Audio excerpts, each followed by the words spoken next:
परसों हमने balance sheet में जो शेयर होल्डर्स फंड वाला पार्ट था उसको अच्छे से समझा था कि क्या क्या आता है और उसके नोट्स बनाए थे। कल के लेक्चर में हमने जो नॉन करंट लाइबिलिटीज थी और करंट लाइबिलिटीज उनको पढ़ा था कि उनको डिटेल में हमने समझने की कोशिश की नॉन करंट लाइबिलिटीज में क्या आता है और करंट लाइबिलिटीज में क्या आता है, और उनके भी जितने भी इलिस्ट्रेशन थे वो सारे हमने क्लास में डिस्कस कर दी थी। एक इलिस्ट्रेशन मैंने आप लोगों को बोला था और जीनत वाज द गर्ल जिसने वो इलिस्ट्रेशन कर भी दी थी और उसने मुझे व्हाट्सएप भी किया कि सर ये मैंने कर दिया और बिल्कुल ठीक किया था उसने।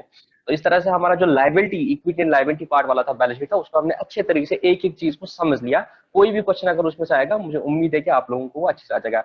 आज जिस चीज पर फोकस करेंगे वो है asset side of the balance sheet. आज हम उस चीज को देखेंगे। एसेट्स में हमने बेसिकली समझ लिया दो तरह के एसेट्स होते हैं। या तो एसेट्स होते हैं जो पहले था हम बोलते थे या तो फिक्स्ड एसेट होते हैं या तो करंट एसेट होते हैं, ऐसे बोलते थे हम पहले।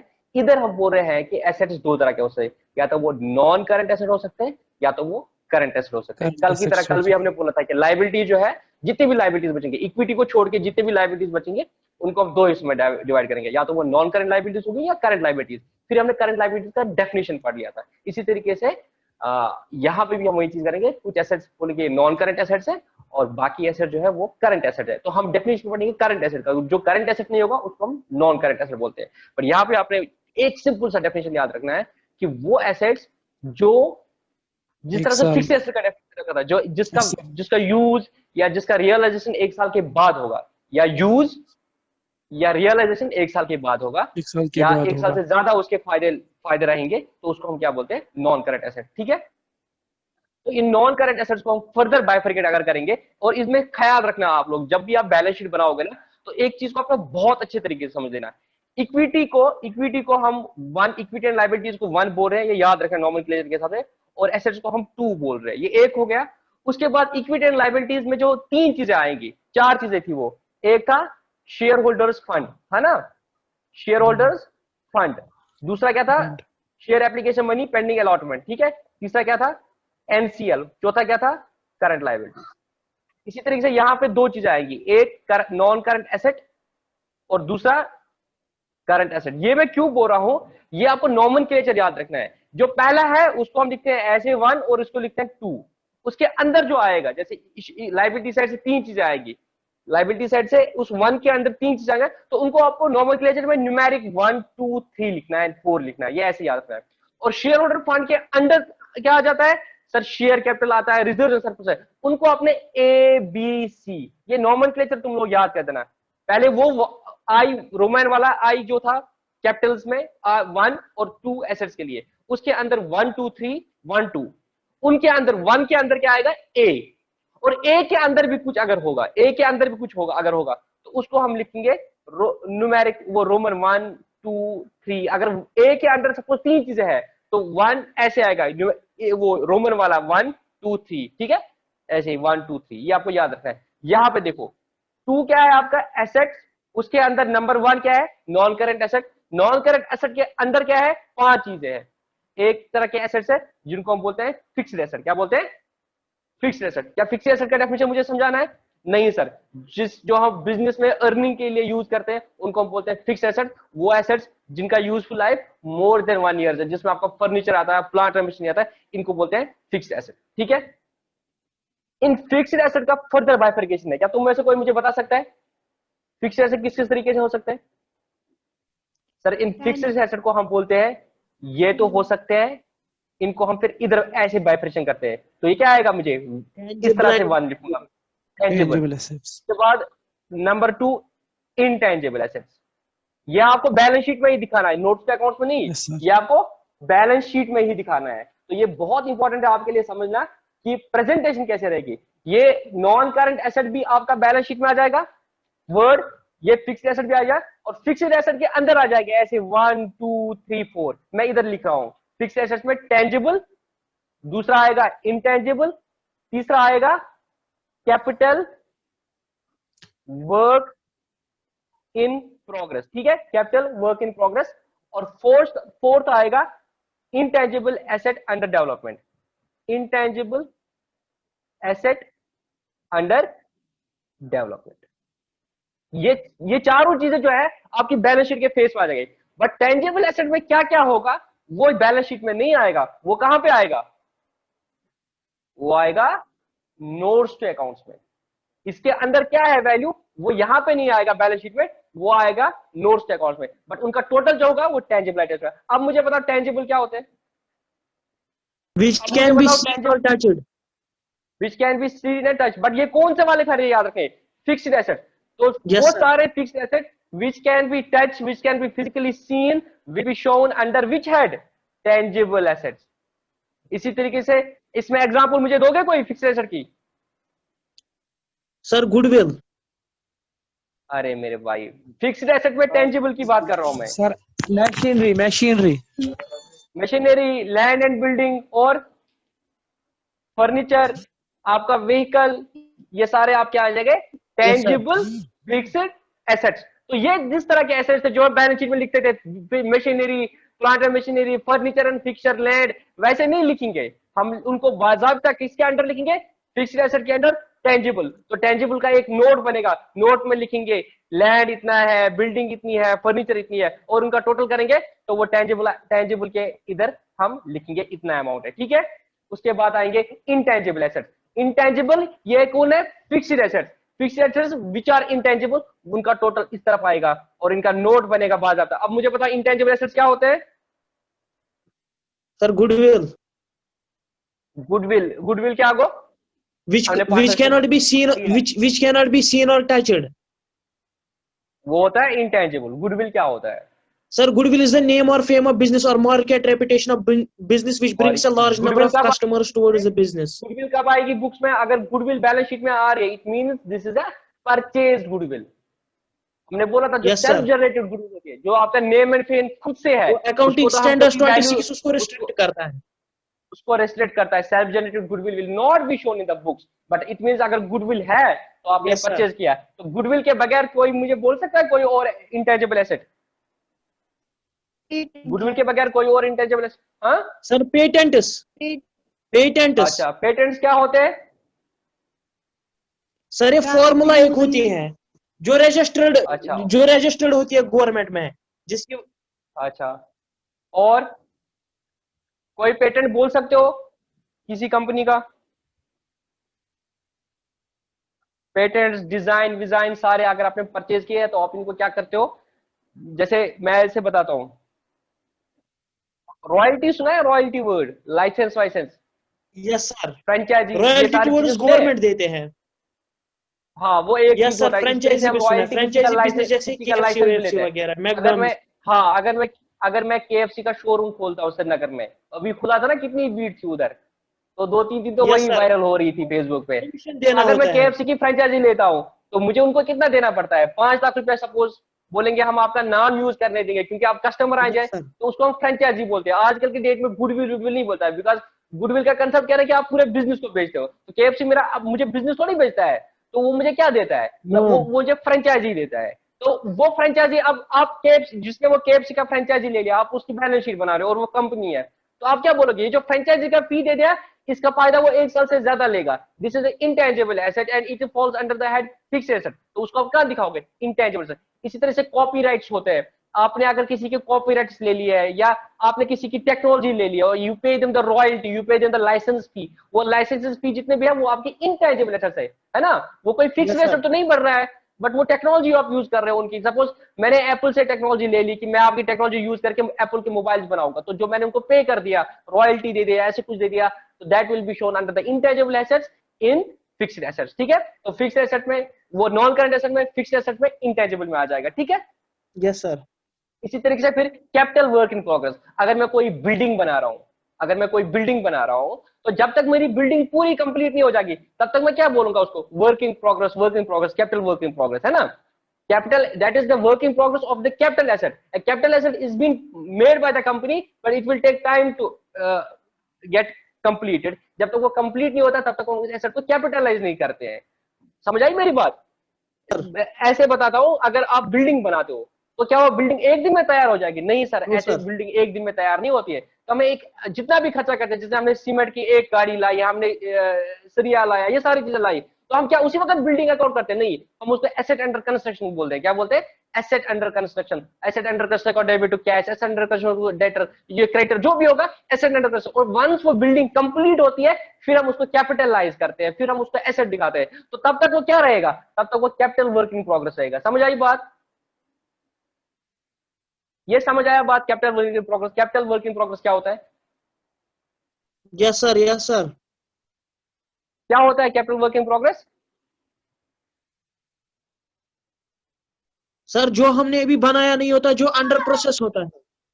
अंडर प्रोसेस होता है, हम उसको उसी दिन कैपिटलाइज नहीं करते जब वो पूरा यस कंप्लीट नहीं हो सर। जाएगी बिल्डिंग। ये याद रखना, जब बिल्डिंग पूरी कंप्लीट नहीं हो जाएगी उसके बाद बिल्डिंग कंप्लीट हो जाएगी तब हम उसको बिल्डिंग नाम देंगे, तब तक उसको एसेट अंडर कंस्ट्रक्शन बोलते हैं। तो वो बस सारी चीजें कहां पे आएगी? Capital work in progress. तो इसका फिर नोट बनेगा, उसमें बिल्डिंग का बोलेंगे इतना है, किसी का कितना है और आगे। इसी तरह से अगर आप इंटेंजिबल एसेट खुद बना रहे हो जो सेल्फ जनरेटेड नहीं है, ये 26 इंशाल्लाह जब मैं फ्यूचर में आपको पढ़ाऊंगा वहां मैं आपको बताऊंगा। अगर कोई कंपनी रिसर्च कर रही है एंड दे आर सेइंग कि वही एप्पल की बात है, वही रिसर्च कर रहे हैं और रिसर्च डेवलपमेंट खर्चा कर रहे हैं, एंड दे आर सेइंग कि हाँ इस तरीके से हमारा एक इंटेंजिबल एसेट आ सकता है जिसको हमको पेटेंट करा सकते हैं कल को। जो तूने बोला ना को पेटेंट को गवर्नमेंट ने रिकॉग्नाइज करते हैं कि ताकि कल को कोई वो फॉर्मूला यूज ना करे। तो उस फॉर्मूला पे जितना भी आप R&D, आपको पता है एप्पल इतना फोन महंगा बेचता है, तो क्या वाकई इनका फोन में इतना कॉस्ट होता है? इनकी कॉस्ट तो बहुत कम होती है, पर इनकी कॉस्ट क्या सबसे ज्यादा होती है? जो ये R&D पे खर्चा करती है। कंपनीज बहुत ज्यादा खर्चा रिसर्च एंड डेवलपमेंट में करती है। तो R&D पे जब ये खर्चा करते हैं तो वो P&L में डालते हैं, बट जब उनको लगता है कि इससे हम कोई ऐसा चीज बना सकते जिसको हम पेटेंटाइज कर सकते हैं, तो ये उसको क्या करते हैं, उसको वो एक्सपेंस नहीं मार रहे, उसको बोल रहे हैं कि ये तो एसेट बनेगा और इसका तो फायदा हमें इतने सालों में होगा। तो उसको हम क्या बोलते हैं, अगर वो पूरा नहीं बना अभी तो पेटेंट नहीं कराएंगे, बट इनको लग रहा है कि हाँ इससे हमें फ्यूचर इकोनॉमिक बेनिफिट्स आएंगे, तो उन सारे खर्चे जो वो R&D पे करते हैं उनको वो P&L में एज एन एक्सपेंस नहीं लेते, बल्कि उनको वो क्या बोल रहे हैं, इंटेंजिबल एसेट अंडर डेवलपमेंट। और जब वो कंप्लीट हो जाएगा फिर इसका पेटेंट कराते हैं, फिर वो इंटेंजिबल एसेट के नाम पे आ जाता है। पर जब तक वो पेटेंटाइज नहीं करेंगे तब तक वो इंटेंजिबल एसेट अंडर डेवलपमेंट कहलाएगा। ठीक है, ये तुम आगे फ्यूचर में पढ़ोगे। आई होप आपको आप समझ आया होगा।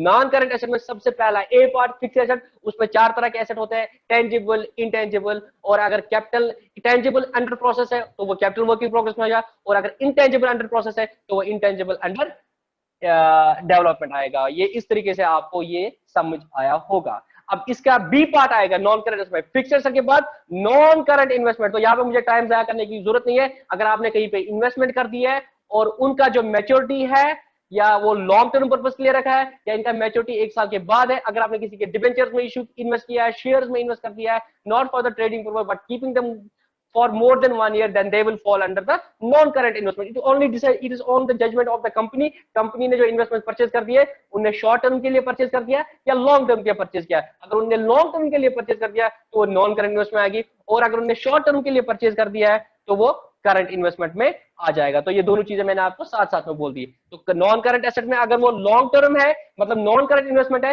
नॉन करंट है या करंट है, ये मैनेजमेंट की इंटेंशन है। अगर मैनेजमेंट ने ये शेयर्स परचेज कर दिए तो इन शेयर्स को इन्हें जल्दी बेचना है या होल्ड करना है, ये मैनेजमेंट का इंटेंशन होगा। तो उस हिसाब से अगर उनको 1 साल से ज्यादा के लिए रखना है तो वो नॉन करंट इन्वेस्टमेंट में रखेंगे, और अगर 1 साल से कम के लिए रखना होता है तो वो आप करंट इन्वेस्टमेंट दिखाओगे। तो कोई बड़ी बात नहीं है। जब आप कंपनी की बैलेंस शीट बनाओगे, बीइंग योर चार्टर्ड अकाउंटेंट, आपको कंपनी हायर करेगी तो आप उसको बोलना है कि आपका इंटेंशन क्या है, क्या आपका इंटेंशन 1 साल से ज्यादा रखना है। अगर उन्हें हाँ बोला तो आप बोलोगे, तो आप अपने आर्टिकल को बोलोगे कि ये नॉन करंट इन्वेस्टमेंट में डाल देना।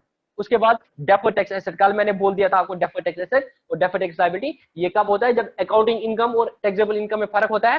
तो अकाउंटिंग इनकम के हिसाब से आपको 1 लाख का टैक्स बनता है, टैक्सेबल इनकम के हिसाब से आपको 1,20,000 का टैक्स बन रहा है, तो आपने टैक्स ज्यादा दे दिया है, तो इसको बोलते हैं डेफर्ड टैक्स एसेट। क्योंकि अगले साल में आपको टैक्स कम देना पड़ेगा, तब आप उसको इसके वहां से एडजस्ट करोगे, तो उसको बोलते हैं डेफर्ड टैक्स एसेट। तो इसको हम नेट में दिखाते हैं। अगर डेफर्ड टैक्स एसेट्स कुछ एसेट्स में बढ़ रहा है, कुछ पे लायबिलिटीज बढ़ रहा है, वो सारी डिफरेंस है वो आप आगे पढ़ोगे। तो नेट में देखना आपको आपका डेफर्ड टैक्स एसेट बन रहा है या डेफर्ड टैक्स लायबिलिटी बन रहा है, मतलब आप ज्यादा दे रहे हो टैक्स या कम दे रहे हो टैक्स, किससे, अकाउंटिंग इनकम का वाई इनकम टैक्स की इनकम। तो आप उतना याद रखो, ठीक है। इसके बाद long term loans and advances, अगर आपने लोन्स एंड एडवांस देते हैं ना, कंपनी भी लोन्स एंड एडवांसेस दे सकते हैं। आपने कैपिटल एसेट परचेज किया, आप उसके लिए एडवांस दे सकते हो। तो ये सारी चीजें जो आ जाएगी, अगर वो 1 साल से ज्यादा तक के लिए है तो आपके लॉन्ग टर्म एडवांस है। और कोई अगर है वो उसका फायदा 1 साल से ज्यादा है और वो कहीं पे भी नहीं आ रहा है, तो वो कहां पे आएगा, अदर नॉन करंट एसेट में। समझ आई बात? इसमें मैं एग्जांपल देता हूँ, लॉन्ग टर्म लोन्स एडवांस में आपने किसी कैपिटल एसेट परचेज करने के लिए एडवांस दे दिया, तो वो क्या आएगा आपका कैपिटल एडवांस। आपने सिक्योरिटी डिपॉजिट कहीं पे जमा कर दी, तो जैसे आपने बिजली का कनेक्शन लिया तो उन्होंने आपको बोला कि आपको इतना सिक्योरिटी डिपॉजिट है, तो वो आपको क्या एक ही साल में वापस देंगे? वो तो आपको रहेगा उनके पास, टेलीफोन का सिक्योरिटी दिया, वो आपका आएगा लॉन्ग टर्म एडवांसेस में, ठीक है। उसके बाद अगर आपने कहीं पे क्या कर दिया, लोन्स दे दिए, ठीक है, वो सारी चीजें, और आपको जो रिपेमेंट है उसमें एक साल के बाद मिलेगा आपको वो लोन वापस, तो वो आपका आएगा लॉन्ग टर्म लोन्स एडवांस। उसी तरीके से नॉन करंट एसेट, जैसे लॉन्ग टर्म रिसीवेबल्स है, मैं अभी बताऊंगा ट्रेड रिसीवेबल्स क्या होता है वो मैं बताऊंगा। तो अगर वो लॉन्ग टर्म है तो वो आएगा अदर नॉन करंट एसेट में, ठीक है। इसी तरीके से याद करो जब हमने डिबेंचर्स में एंट्री की थी, expenses, expenses on issue of debentures, discount on issue of debentures. अब वो डिस्काउंट और एक्सपेंस जो आपको राइट ऑफ करना है, not in the next year but after 1 year, तो वो कहां पे आएगा? अदर नॉन करंट एसेट में। जिस तरह से हम प्रीमियम बोलते थे और वो डिबेंचर्स की लाइबिलिटीज बोलते थे कि जो इस साल पे करनी है वो आएगी अदर करंट लाइबिलिटीज में, जो एक साल के बाद पे करनी है वो आएगी अदर नॉन करंट लाइबिलिटीज में, है ना, या वो आएगी लॉन्ग टर्म बोरिंग में। इसी तरीके से discount on issue of expense, discount on issue of debentures, ये सारी जो खर्चे मेरे हो गए जो मैंने भी राइट ऑफ नहीं किए है, अगर मुझे ये राइट ऑफ इस साल करने हैं, मतलब जो साल आने वाला है, जो इस साल में मुझे राइट ऑफ करने इस साल के पीएनएल वाले है, वो आएगा मेरा अदर नॉन करंट एसेट में, अदर करंट एसेट में। और जो एक साल के बाद मुझे राइट ऑफ करने वो कहां पे आएगा? अदर नॉन करंट एसेट में, ठीक है।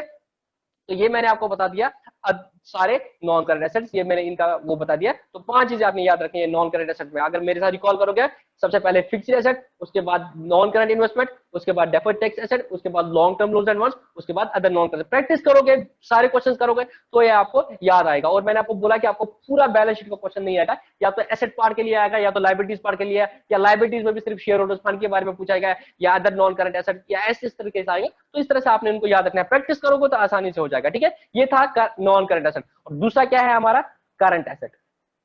तो कल जिस तरह से हमने करंट लायबिलिटी समझा था पहले, इसी तरह से आज हम करंट एसेट के बारे में समझेंगे। पहले करंट एसेट क्या होता है, उसके बाद फिर इसके अंदर देखेंगे क्या आता है। क्या कोई तुम में से बोल सकता है मुझे करंट एसेट क्या होता है?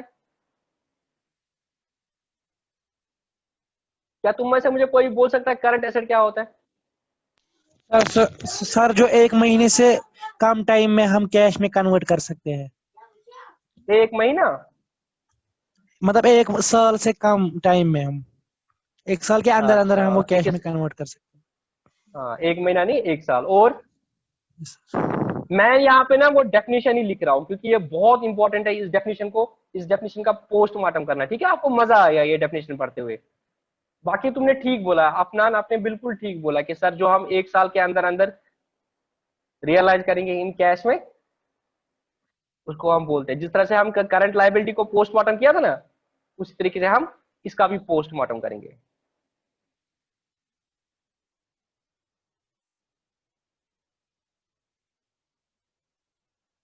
ये सारी लॉ की लैंग्वेज है, ठीक है। ये हमें कंपनीज एक्ट से डेफिनेशन आ गई है। तो मैं आपको बताता हूँ ये कंपनीज एक्ट कैसे ब्यूटीफुली इनने समझा था। हमें, हमारे पास टाइम है ना, अभी टाइम है ट्रेडेड, थोड़ा जल्दी लॉग इन किया करो ताकि टाइम हमारे पास और बचेगा।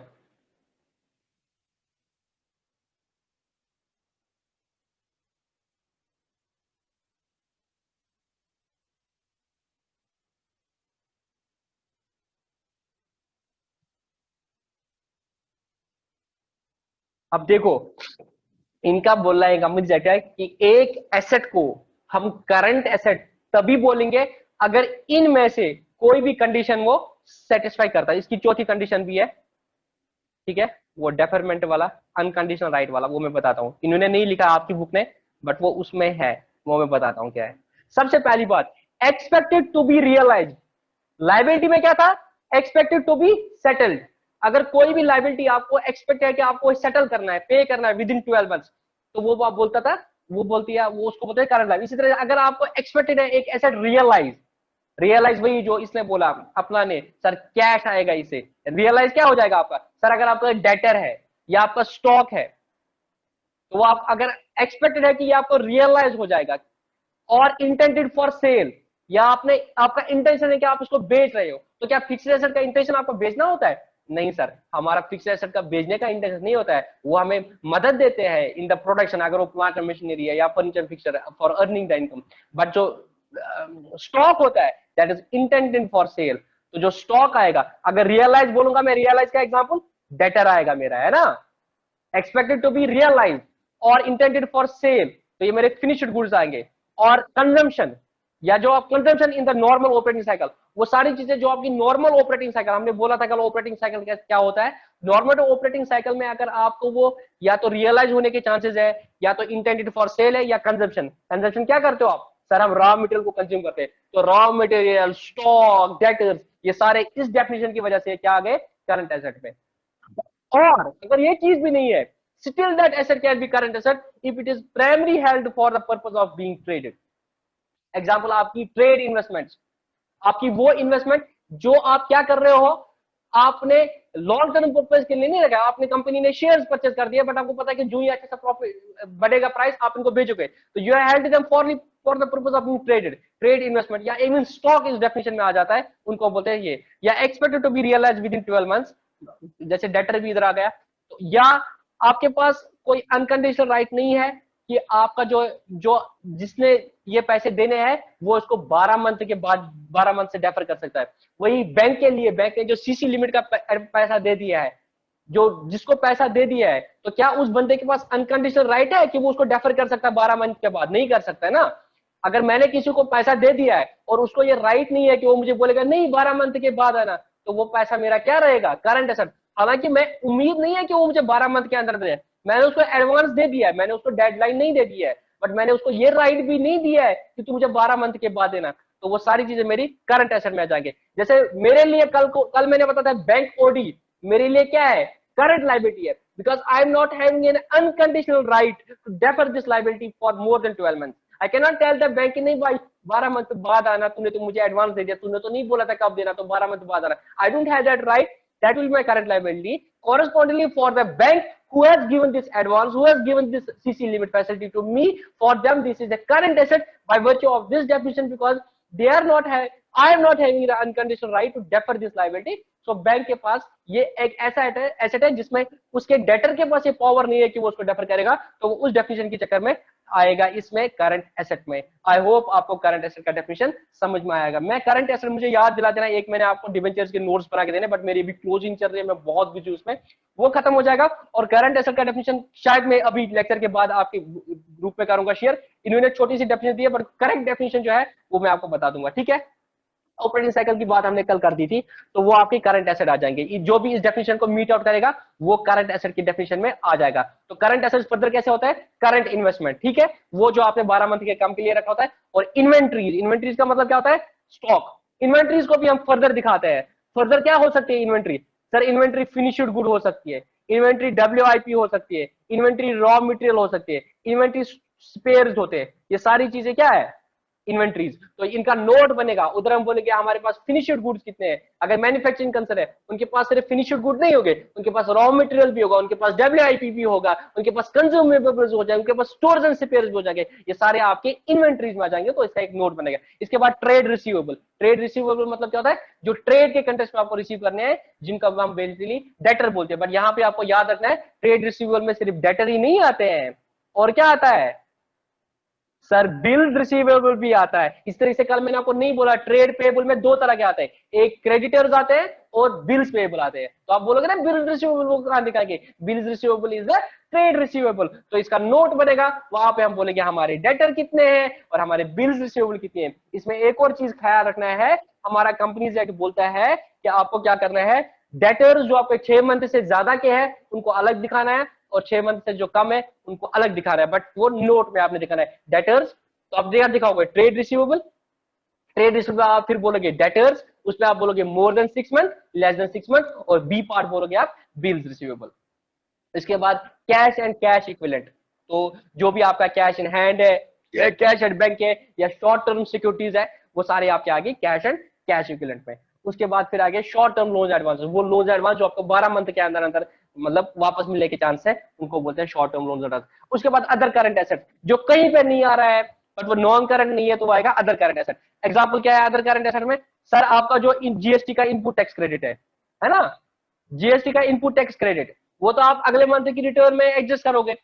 मार्च में आप बैलेंस शीट बना रहे हो तो उसका इनपुट टैक्स क्रेडिट है वो अप्रैल में एडजस्ट करोगे, या जब आपको टर्नओवर लायबिलिटी हो जाएगी उसके साथ एडजस्ट करोगे। बट वो आपका कब होगा, अप्रैल होगा, मई होगा, हमें नहीं पता है। और ना वो मेरी करंट इन्वेस्टमेंट है, ना वो मेरी इन्वेंट्री है, ना वो मेरा ट्रेड रिसो है, ना वो मेरा कैश है, ना मेरा शॉर्ट टर्म लोन एडवांस है, तो वो आएगा अदर करंट एसेट में। तो वो जो कहीं नहीं आएगा वो अदर करंट एसेट में है। या वही जो discount on issue of debentures, expense on issue of debentures जो इस साल हमें राइट ऑफ करने हैं, वो आएंगे मेरे अदर करंट एसेट में। इस तरीके से आपका क्या हो गया, जो बैलेंस शीट आइटम्स है वो सारे कवर हो गए। जितने भी बैलेंस शीट आइटम्स है वो सारे कवर होते हैं, कवर हो गए आपके। इसके बाद बैलेंस शीट के नीचे आता है, बैलेंस शीट के नीचे, याद रखो मैं क्या बोल रहा हूं, बैलेंस शीट के नीचे, not in the balance sheet, but वो आपको नीचे दिखाना पड़ता है बैलेंस शीट के नीचे, उनको बोलते हैं कंटिंजेंट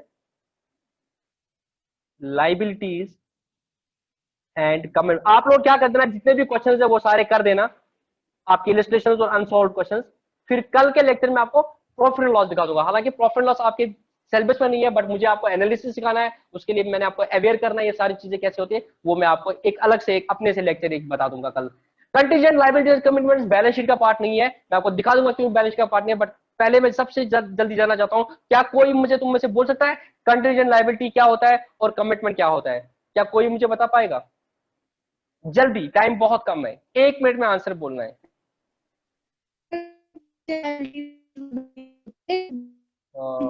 काफी धन्यवाद जैन, जैन काफी धन्यवाद। यस सर, क्या बोल रहे हैं सर? कंटीजेंट लायबिलिटी क्या होता है? कंटीजेंट लायबिलिटी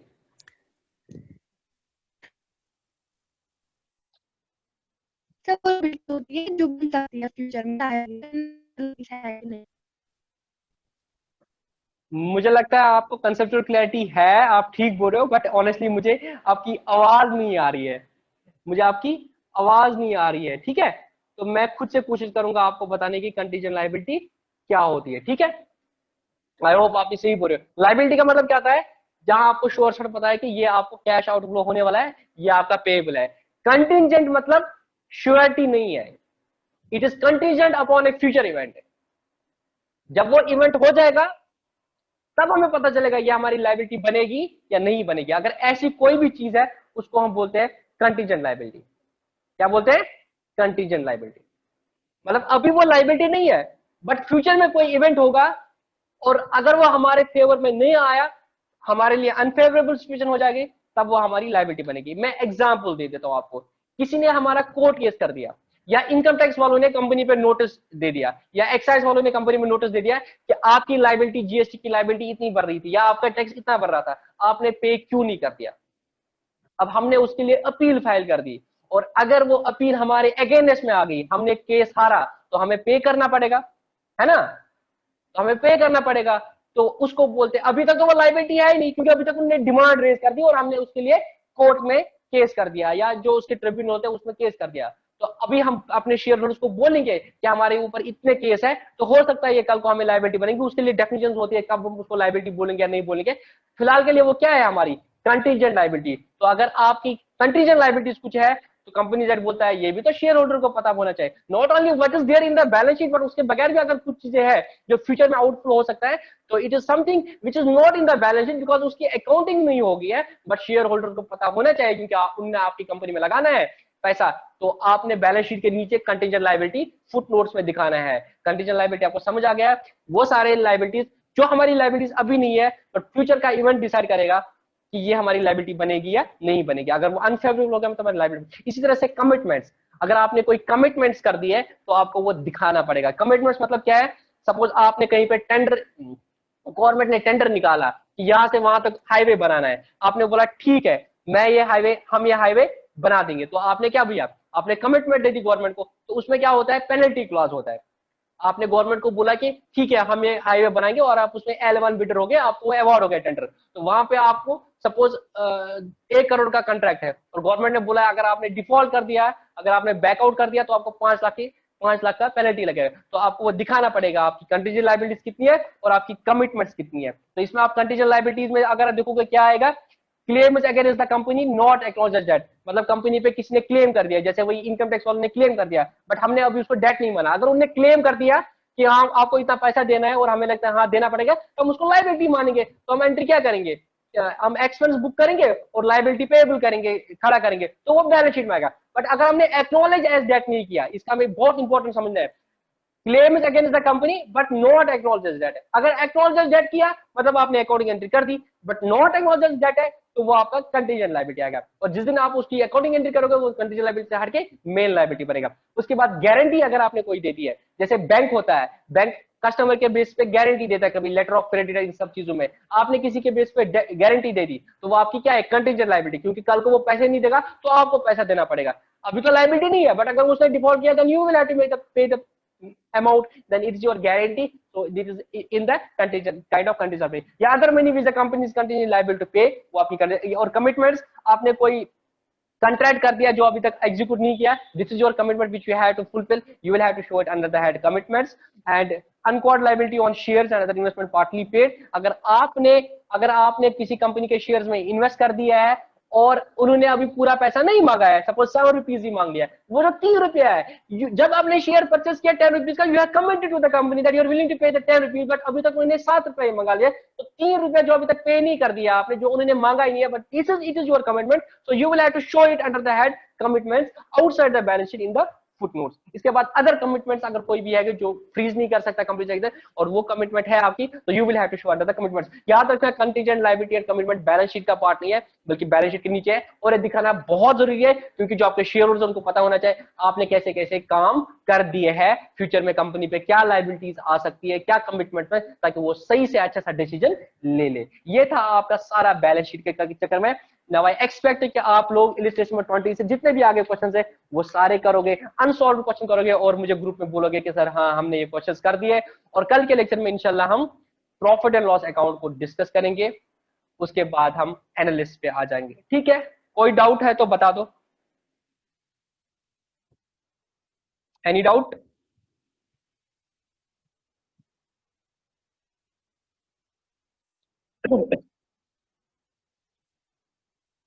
ठीक है, करते हैं आपकी मीटिंग क्लोज, आप लोग सारे क्वेश्चंस कर देना। ठीक है, अभी ये मीटिंग भी 8:20 पे स्टार्ट हो गया है तो ये बंद हो जाएगी खुद ही।